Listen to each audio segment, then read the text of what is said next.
हाम्रो मुलुक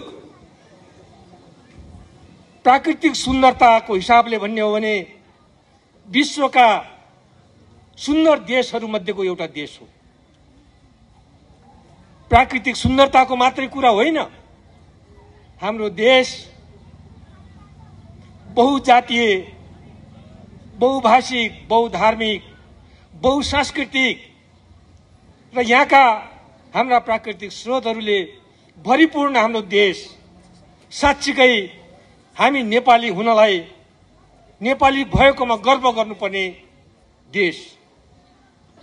यो देश हिजो एउटा अवस्था थियो, समाज अगाडि बढ्दै गयो, रीतिरिवाजहरू परिवर्तन हुँदै गए, मान्छेको आस्था र विश्वासहरू जागृत हुँदै गए। त्यसले मुलुक निर्माणका लागि अथवा भनौं समृद्ध नेपाल, सुखी नेपाली बनाउने दिशामा सिङ्गो नेपाली जनता एकताबद्ध भएर अगाडि बढ्ने, त्यो एउटा सकारात्मक सन्देशहरू हामीले देखिरहेका छौं। म हजुरहरूको सामुन्नेमा एउटा कुरा भन्न चाहन्छु। अहिले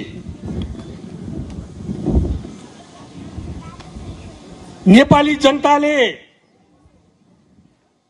रक्षानमा पुर्याएका केही पश्चगामी शक्तिहरू, प्रतिक्रियावादी शक्तिहरू फेरि एउटा धर्म विशेषलाई राज्यको धर्म बनाउनुपर्छ भनेर टाउको उठाएर यसरी सकिन्छ कि भनेर हेरिरहेका छन्, चियाइरहेका छन्, आवाज उठाउने प्रयत्न गरिरहेका छन्, शिर उठाउने प्रयत्न गरिरहेका छन्। म तपाईहरुलाई भन्न चाहन्छु, युगौंदेखिको नेपाली जनताको आन्दोलनले, त्याग र बलिदानले प्राप्त गरेको धर्मनिरपेक्ष राष्ट्र नेपाल कुनै शक्तिले, कुनै तागतले हरण गर्न सक्दैन र फेरि राज्यको कुनै धर्म विशेषलाई राज्यको धर्मको रूपमा घोषणा गर्न सक्दैन। म यो कुरा ठोक्वा गरेर भन्न चाहन्छु।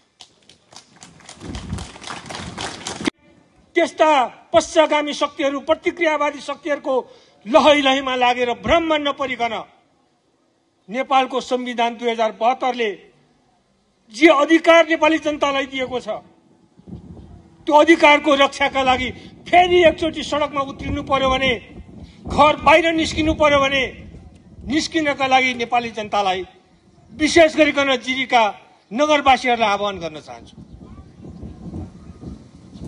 धर्म वैयक्तिक आस्था र विश्वासमा भर पर्ने कुरा हो। कुन व्यक्तिले कुन धर्म मान्ने अथवा नमान्ने भन्ने कुरा व्यक्तिको वैयक्तिक कुरा हो। तर एउटा धर्मले अर्को धर्मलाई हेप्ने, एउटा धर्मले अर्को धर्मलाई असहिष्णु व्यवहार गर्ने, त्यो हाम्रो नेपाली समाजको चरित्र होइन। नेपाली समाज जातीय प्रेम, जातीय सद्भाव, सांस्कृतिक सामिप्यता र धार्मिक सहिष्णुताको अनुपम उदाहरण हो नेपाली समाज। अघि भर्खरै सुरुमा हामीले राष्ट्रको गौरवपूर्ण गान, राष्ट्रिय गान गायौं।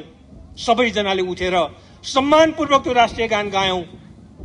तपाईले त्यसको भाव तपाईले बुझ्नुभयो भने त्यो नै काफी छ। सयौं थुङ्गा फूलका हामी एउटै माला नेपाली। फूलका थुङ्गाहरू फरक फरक हुन सक्छन्, फूलका थुङ्गाका रङहरू फरक हुन सक्छन्, बास्नाहरू फरक हुन सक्छन्, तर नेपाली समाज ती सबै फूलको उनिएको माला हो। हामी त्यो माला सधैँभरि सुरक्षित राख्न चाहन्छौं, त्यो मालालाई सधैँभरि जोगाइराख्न चाहन्छौं। त्यसो भएको हुनाले चाहे यहाँ इसाई धर्मावलम्बीहरू होस्, चाहे हिन्दू धर्मावलम्बीहरू होस्, चाहे बौद्ध धर्मावलम्बीहरू होस्, हामीले समाजको प्रगति, उन्नति चाहने हो समाजलाई सत्मार्गमा डोर्याउने हो, समाजलाई अनुशासित बनाउने हो। त्यो अनुशासित बनाउने काममा, त्यो सत्मार्गमा डोर्याउने काममा र समाजभित्र रहेका विकृत विचारहरूलाई ध्वस्त बनाउँदै समाजलाई एउटा समृद्ध समाज बनाउने कुरामा हामी सबै अगाडि बढौं। म यो शुभकामना शुभेच्छा व्यक्त गर्न चाहन्छु।